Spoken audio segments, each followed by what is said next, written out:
What's good, my Gorgonites? It's me, MT, and welcome back to the Heavy Spoiler Show, y'all. And by popular demand, this is going to be a breakdown of the 1998 action comedy Small Soldiers, one of my favorite movies from my childhood. So let's just go ahead and jump right into this thing. Small Soldiers was directed by Joe Dante, who famously directed 1984's Gremlins and its 1990 sequel, Gremlins 2, even more Gremlins than last time. And after the film was released in theaters on July 10th, 1998, it would ultimately not make enough money to earn a profit, raking in $71.8 million on a $40 million budget. And one of the chief factors to blame for the movie's unfortunate performance was the radical clashing of tones in the film that confused and upset a lot of the parents. And what's super frustrating about that is that it wasn't exactly Joe Dante's fault for all of this, but instead the higher-ups that he answered to instead. According to a quote from the movie's director, "Originally, I was told to make an edgy picture for teenagers, but when the sponsor tie-ins came and the new mandate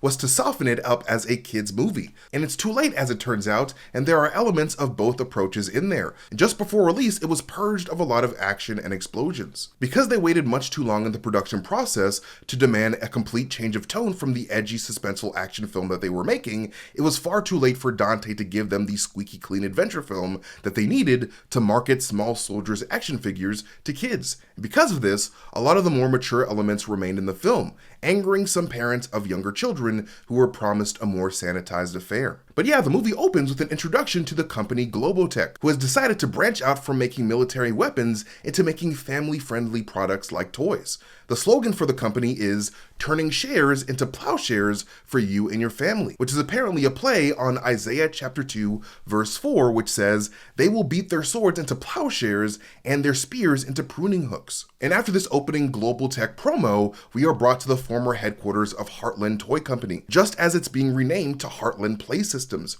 reflecting the company's pivot to technology after having been bought out by the military tech company Globotech. And speaking of the military, this facility that they use for Heartland Play Systems actually used to be the location of a former military site, which is kind of wild. Apparently the site was used during preparation for Operation Desert Storm. Who knew? Then we are introduced to Irwin Wayfair, played by actor David Cross of Arrested Development fame. Daddy needs to get his rocks off! Cross actually wasn't the biggest fan of the movie script and only really did the movie because he was a little strapped for cash and needed the work. And by the way, do not forget to hit up the Heavy Spoilers merch store to get some amazing nerd shirts on your body. We got shirts inspired by Superman, Fantastic Four, Predator, anything that you guys can imagine over at the Heavy Spoilers merch store. So head on over there today. And you can see that Irwin has been spending a lot of time in his Gorgonite-themed office, as evidenced by this 6-pack of Coca-Cola near his desk, showing that he's a big fan of energy-producing caffeine. Then after watching the arrival of Dennis Leary's Gil Mars, the CEO of Globotech,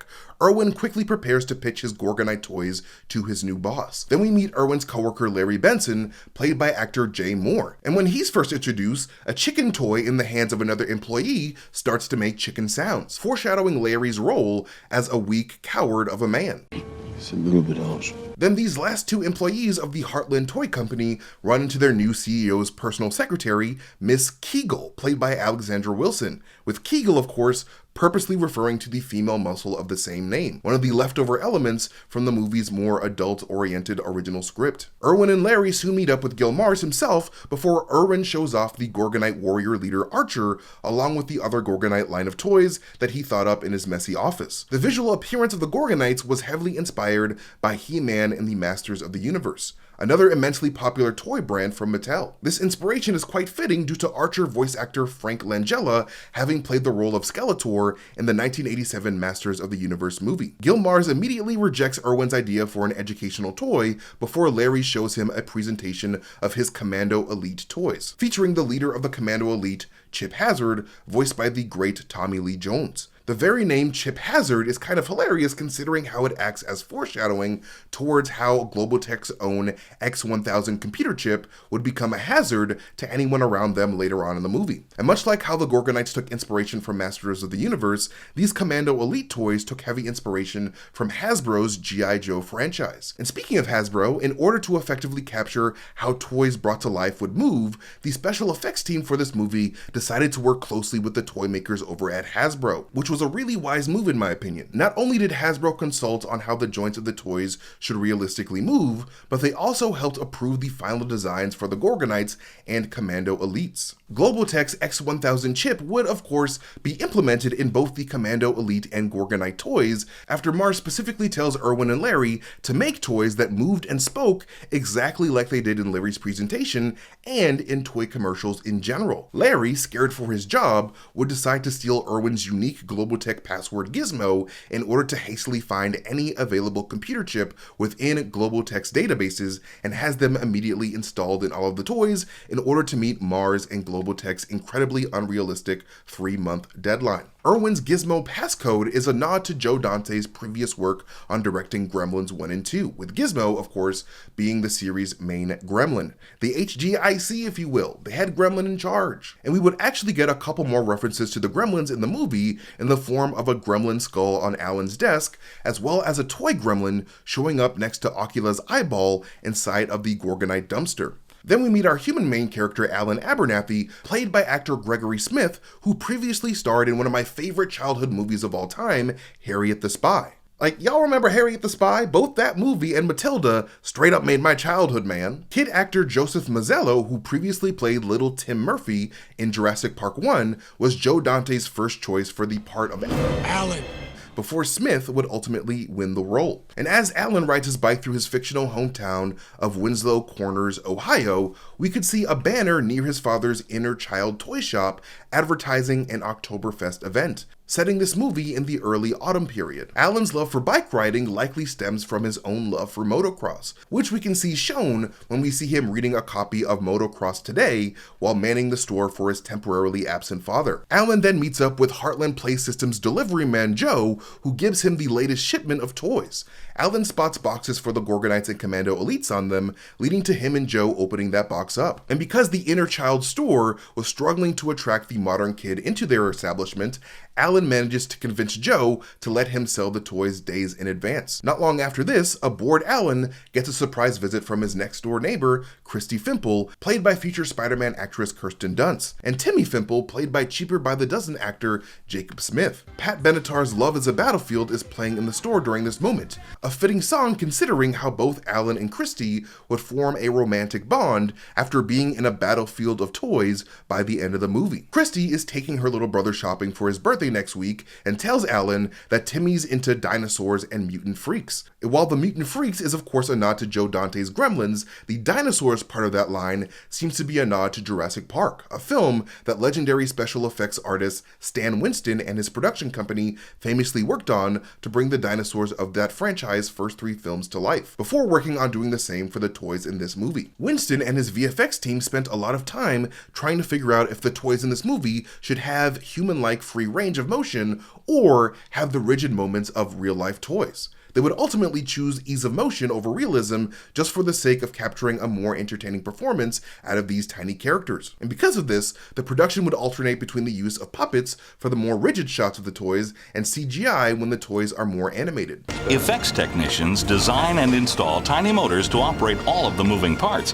Puppeteers test the prototypes over and over again, further refining the designs until they appear lifelike.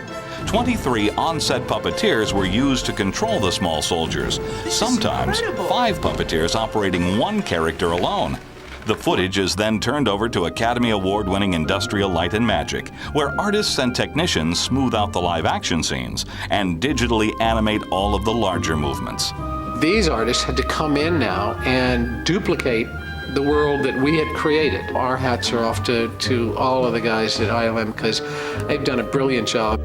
I'm pretty messed up, sir. You know, the details on those characters are pretty high, actually. I think Stan did his team did a great job on designing these characters. But certainly the challenge for us here is that visually, because we're cutting from our shots to puppet shots and back, they have to fit very closely.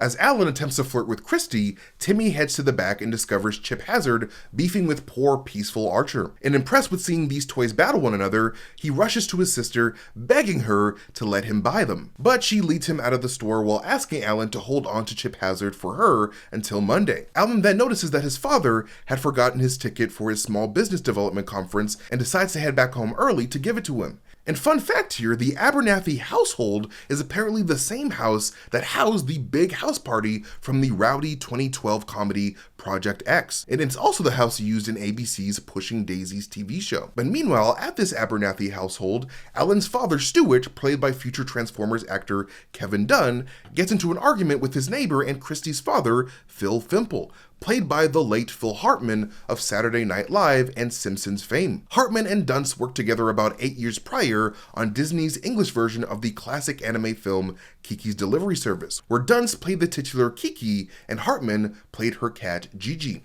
They also worked together on the 1994 movie Greedy, where Phil Hartman played Kirsten Dunst's Uncle Frank. But unfortunately, on May 28, 1998, 1 month before this movie would be released, Phil Hartman would be tragically shot and killed by his wife of 10 years while he was sleeping, making this role his final film role before his passing. And because of this senseless killing, DreamWorks and Universal would ultimately decide to remove images of Phil Hartman from the physical promo material, so that people weren't reminded of his terrible fate, I guess. Kind of a weird move to do, but whatever, man. In addition to this, the production would also elect to shave down the later sequence of Phil Fimple being attacked by the Commando Elite later on in the film, as imagery of someone trying to murder Phil Hartman seemed a little bit disrespectful, all things considered. But yeah, as Stuart and Phil argue about the chopping of a tree in order to improve the signal of the Fimple family cable satellite, Stuart berates all the technology that film seems to collect in his yard. This argument of nature versus technology that Stuart and Phil are having in this moment reflects the overall struggle between the nature-loving Gorgonites and the military tech of the Commando Elite, as well as the toy-loving Irwin Wayfair and the tech-obsessed Globotech. Alan then gives his father his ticket and then heads up to his room. And as he does, a poster for the band Power Man 5000's 1997 Mega Kung Fu Radio album can be seen on his wall, with that album having been distributed by DreamWorks just like Small Soldiers was. Alan then looks into his backpack to find that Archer had stowed away inside, and when Alan places Archer on his desk, we can see that Alan is a fan of reptiles, as evidenced by this Reptiles magazine here. Scales, fierce, slimy.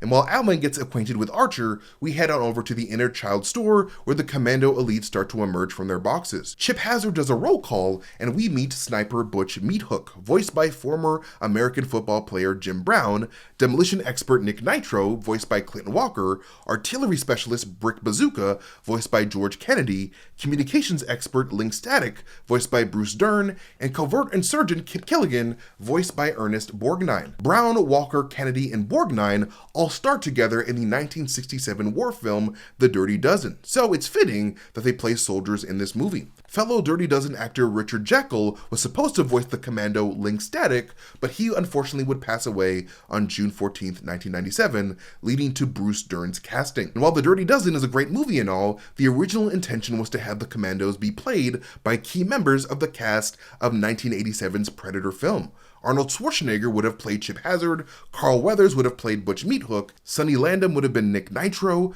Brick Bazooka would have been voiced by Jesse Ventura, Link Static would have been Bill Duke, and Shane Black would have played Kip Killigan. But yeah, back at Alan's place, Archer decides to do some deep research into human history by link surfing through Alan's Microsoft Encarta, an old encyclopedia program that old farts like me used to use in order to do research papers on volcanoes and mold. And as he does, he stands next to a sign under Alan's computer that says "Question Reality," which fits exactly what Archer is doing in that moment, questioning his reality. And some of the articles that Archer clicks through include Abraham Lincoln, Dwight D. Eisenhower, Teddy Roosevelt at the charge of San Juan Hill during the Spanish-American War, Lyndon B. Johnson, John F. Kennedy, John F. Kennedy's funeral, the Hiroshima bombing, the Declaration of Independence, Watergate, the Amundsen Scott South Pole Research Station, quantum physics, a geyser at Yellowstone, Grand Canyon National Park, Mount Erebus in Antarctica, the explorer Ferdinand Magellan, a map of Magellan's journey, Hitler and Mussolini, the attack on Pearl Harbor, a map of Vietnam War battles,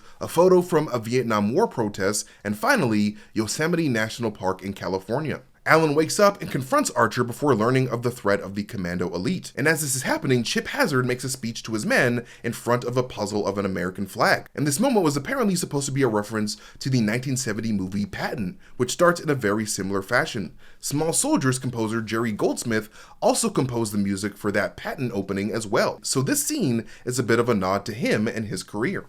Chip Hazard starts his speech by saying, "No poor sap has ever won a war by dying for his country," which is a line taken from the start of General George S. Patton's speech in the film. Soldiers, no poor sap ever won a war by dying for his country.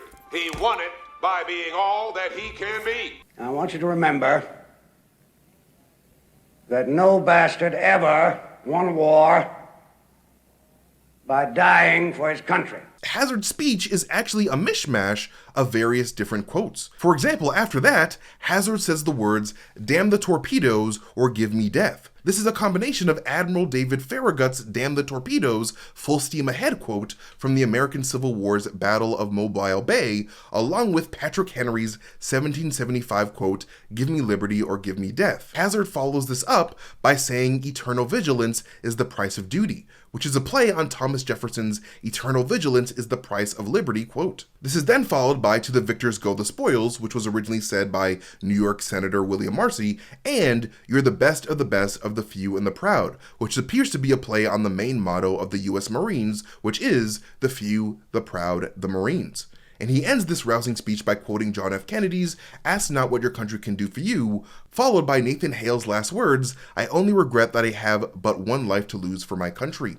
The Commando Elite then begin their violent rampage against the Gorgonites over the course of the night, leading to Alan and Archer finding the destruction and carnage left behind in the shop the next morning. Archer then grieves the disassembling of his buddy Trogokhan, whose name is a combination of the word troglodyte and the name Khan. Trogokhan is also voiced by former Saturday Night Live cast member Michael McKean, who was just one of the few SNL alums in this movie. Actors Phil Hartman, Christopher Guest, Jay Moore, Harry Shearer, and Sherry O'Terry all also did some time on SNL as well. Then suddenly, Christy shows up to try to buy the Chip Hazard toy, but ends up staying in order to help Alan clean up his place. She brings up how much she hates a show called Family of Five, which appears to be a parody of the family drama Party of Five TV show that ran from 1994 to 2000. Alan agrees with her assessment of the show and notes that he's actually a big fan of the X-Files TV show himself, something I think is quite appropriate considering how much actor Gregory Smith kind of looks like X-Files actor David Duchovny. After bonding over their mutual love for X-Files and the rock band Led Zeppelin, Alan's dad arrives at the shop and chastises him for the destruction. Alan is then immediately sent home, and when he leaves the shop, he runs into Christy's boyfriend Brad. And during his brief conversation with Brad, we can see a Pinocchio doll just behind Alan in the storefront window. And I feel like this Pinocchio doll was purposely positioned on Alan's shoulder to symbolically mirror Alan's growing relationship with Archer, who is also a doll brought to life. And after shoving a talkative Archer into his backpack, Alan hops onto his bike and heads home, only to be chased by Brick Bazooka. Brick would then fall in his attempt to get Archer and be launched off the bike, letting out a classic Wilhelm scream in the process. But even though Brick would fail to eliminate Archer, the Commando Elite would still manage to locate Alan's house, with Chip Hazard saying, "It's a small world after all," referencing the famous amusement park song written by Richard Sherman in 1964. Alan immediately tries to call Heartland Place Systems to report his defective toys, and as he does, we can see a poster for a July 17th, 1996 show for the rock band Man or Astroman, featuring fellow rock bands the Subsonics and the Aquabats, further showcasing Alan's love for rock music. Alan's claims are immediately dismissed by the operator before Alan decides to leave a message instead, dropping a 330 area code of a phone number that shows that he is truly from Eastern Ohio. Meanwhile, over at Heartland Place Systems HQ, Larry pats himself on the back during the celebration of the Commando Elite toy launch when Irwin pulls him aside to his office to listen to Alan's phone call. As Irwin quickly realizes that Larry's dumbass implanted all the toys with computer chips designed for warfare, we can see that there's a Simon toy mounted on Irwin's wall, a shout out to Hasbro and their influence on the film's production. And on the computer screen, we can also see that the project manager for the X1000 computer chip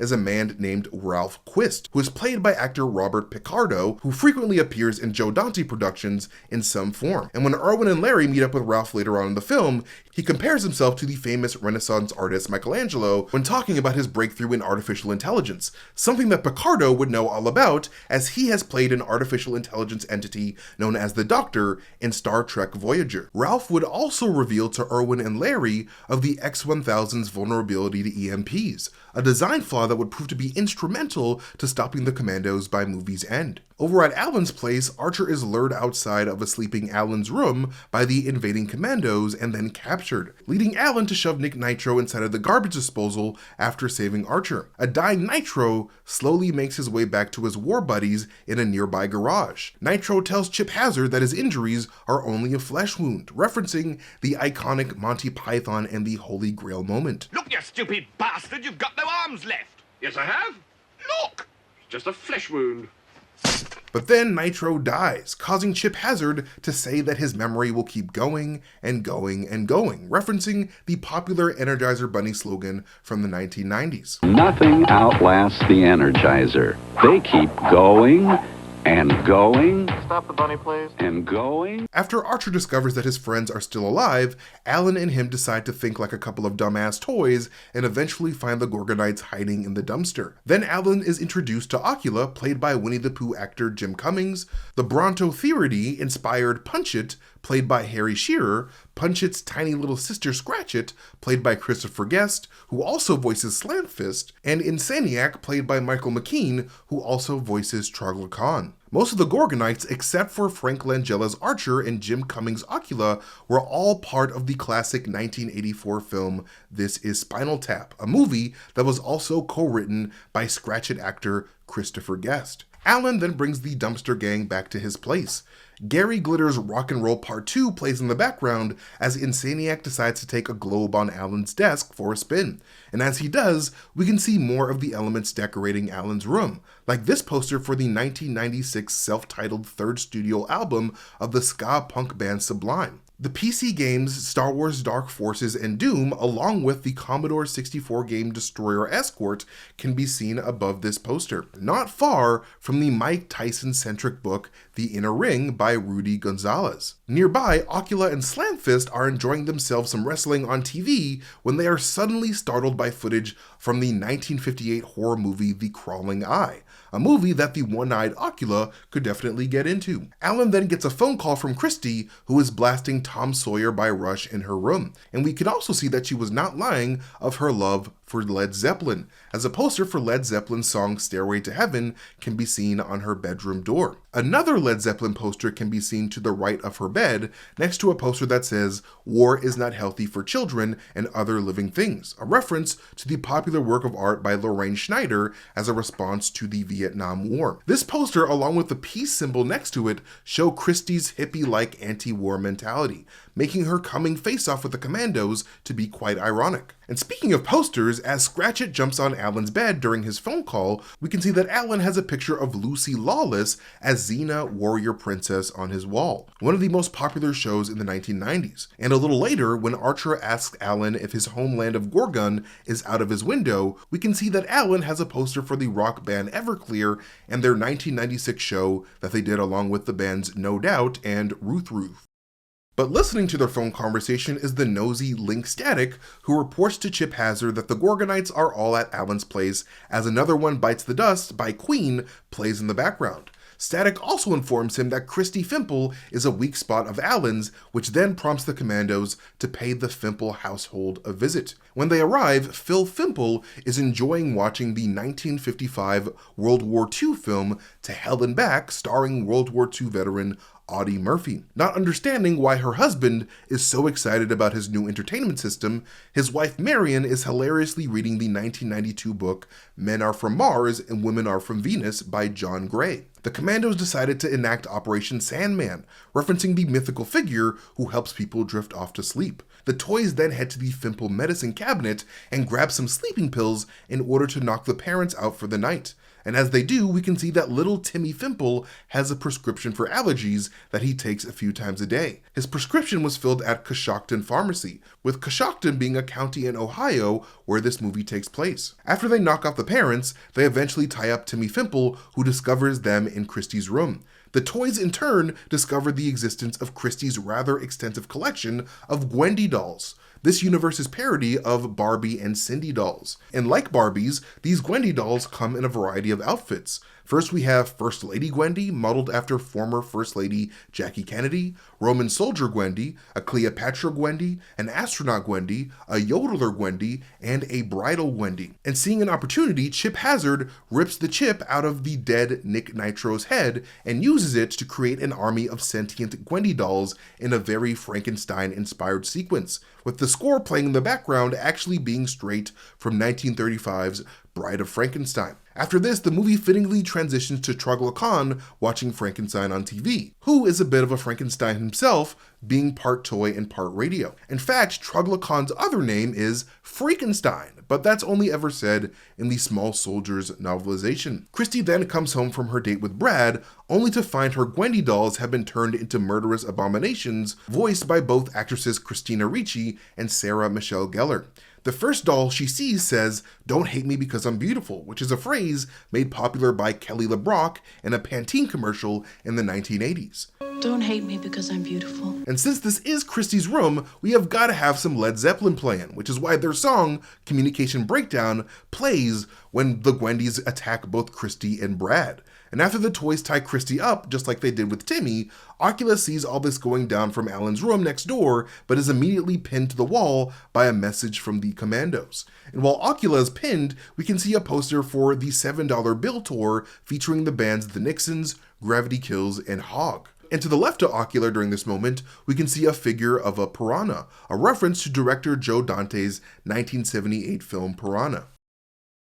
Alan watches the ransom video and sees Christy is in trouble, leading Alan to mount a mission to rescue her along with the Gorgonites. And to buy him and the Gorgonites some time to infiltrate the captured Fimple household, Alan tricks the Commandos by putting a radio playing the Gorgonites' voices inside of a cardboard box. And while the Commandos blow that box up, Alan decides to strap a rocket onto Archer and send him flying into the sky to drop down the family chimney like some sort of Gorgonite Santa Claus. Part of me feels like Archer being strapped to a rocket was a slight nod to Pixar's 1995 movie Toy Story, where Buzz Lightyear was also strapped to a rocket of fireworks. Archer opens the door for Alan, and Alan heads up to Christy's room to free her.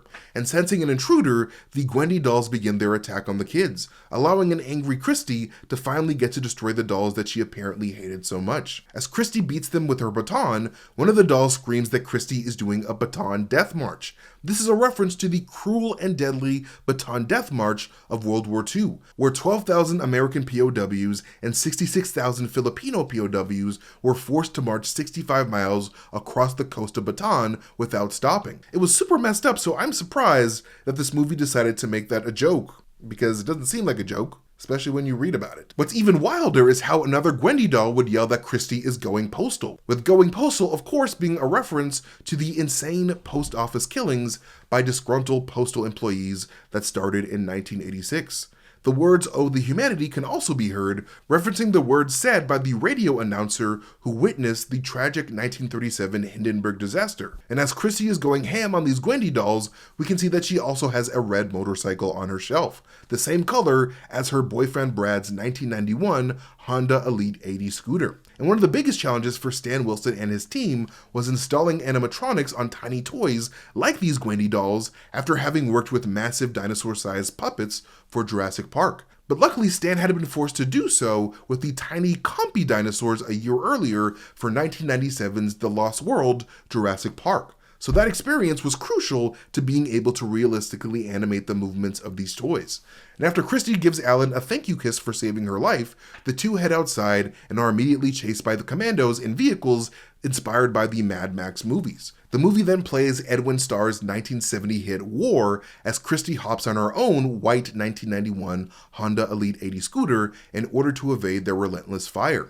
Their chase would end quite badly for the Commandos when the Commandos explode after a bad jump, leading to the military tap song being played over their burning remains. But unfortunately for the kids, Chip Hazard would survive and very conveniently float directly to Giant Toy World. And with a new opportunity in sight, Chip Hazard says the words, "We have lost the battle, we will not lose the war." Another military quote, this time from French General Charles de Gaulle during World War II. And while Chip Hazard takes the delivery man Joe hostage while trying to transport recalled toys, the Fimple family heads on over to the Abernathy household. Phil expresses disbelief about Alan's story of toys coming to life while mockingly referencing the Blue Fairy and Jiminy Cricket from Pinocchio. And not long after this, the families will get a visit from Irwin and Larry, as well as Chip Hazard and his army of misfit toys. And in order to end the battle before it even started, Phil exits the house waving a white flag, telling the commandos that they are free to take the Gorgonzolas, mistaking the Gorgonites for blue cheese from Italy. Easy mistake to make, I make it all the time. Angry at Phil's cowardice, Insaniac calls him an Arnold Benedict, referencing the famous Revolutionary War traitor Benedict Arnold. And even though Insaniac got the name wrong, the fact that he even knew who Benedict Arnold was just shows how much research the Gorgonites have been doing on Alan's computer. And after the commandos refuse Phil's surrender, they start blasting Wannabe by the Spice Girls in an act of psychological warfare. Christy notes that playing irritating music over and over again was a tactic that the United States Marines used against General Manuel Noriega when the US invaded Panama on Christmas 1989. But instead of the Spice Girls, the Marines blasted constant heavy metal until Noriega decided to exit the Vatican embassy that he was hiding in. The commandos then begin attacking the house with razor blades and flaming tennis balls. But Mrs. Abernathy ain't playing that shit and decides to whip out her Spalding tennis racket to return the serve. And as the flaming tennis balls fly back at the commandos, one of them yells, "Great balls of fire," which is a reference to the 1957 song of the same name by Jerry Lee Lewis. And during all the chaos, Irwin remembers that an EMP blast would destroy the X-1000 chips, leading Archer to recommend using some transformers on a nearby power pole to do the trick. Alan's dad tries to get Alan to not risk electrocution, but Alan somehow convinces him to let him do it. You know, instead of any of the other grown adults in the house. Highly irresponsible. Meanwhile, Chip Hazard himself decides to infiltrate the house with a toy helicopter as Ride of the Valkyries plays in the background, alluding to the famous chopper assault from the 1979 film Apocalypse Now. And as he does so, Chip says the words, "We have met the enemy and he is you," a slightly altered version of Commodore Oliver Perry's quote, "We have met the enemy and they are ours," from the Battle of Lake Erie from the War of 1812. And as Christy, Irwin, and Larry sneak through the front yard, another commando can be heard saying, "All quiet on the Western Front yard," referring to the famous 1929 World War I novel, All Quiet on the Western Front by Eric Maria Remarque. As Christy goes to her house to turn on everything electrical, Alan and his father are shot with nails by some commandos on wheels. And while doing so, one of the commandos says, "Hey kid, don't you like 9-inch nails?" mocking Alan's love for rock music by making a reference to the rock band 9-Inch Nails.